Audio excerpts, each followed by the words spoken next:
Because of the stress of this happening, I forget my middle name. When Scott is told to meet the outlaws at their clubhouse, he's not surprised.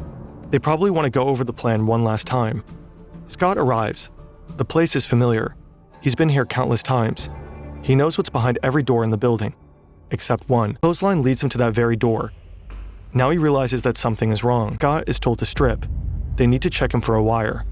Because of the stress of this happening, I forget my middle name. I'm having an adrenaline dump. And for anybody who's ever had it, it can be any traumatic experience, but I'm having auditory exclusion. So what I hear sounds like I'm underwater. It's going whoosh, whoosh. I need you to take all your clothes off. I can feel my heart beating through my entire body. My hamstrings get rubbery. Now, Clothesline has instructed me to take all my clothes off. If I'm not wired, it's just an embarrassing moment. I'm naked in a small crawl space with two guys with pistols. Problem is, I'm wired to the hilt. But they don't find anything. Scott's recording equipment is not taped to his chest, but in his clothing. So my adrenaline starts settling, and I'm starting to come back to normal, and I think I'm done. And I get my pants back up. I don't know if I have my boots on yet or not.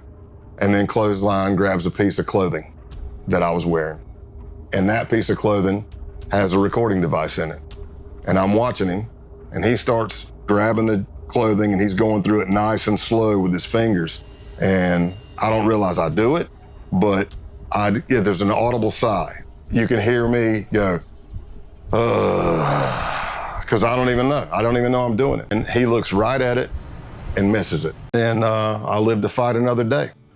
I live to fight another day. The drug deal back in November gave the FBI all the evidence necessary to arrest and imprison multiple outlaw members, but the operation has continued.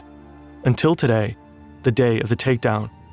Scott doesn't think he'll hear from any of them again, but then his phone rings. And the last words we spoke to each other were, he said, "I love you, brother." And I said, "I love you too." And that was the last words I spoke to him, and probably about 45 minutes after that, a SWAT team hit his house and he went to jail. In the end, 15 outlaws were arrested as a result of Operation Roadkill. One of them was sentenced to 21 years in prison. Clothesline got 12.5 years. Scott Town, 7. The outlaws never saw their friend Scott Calloway again.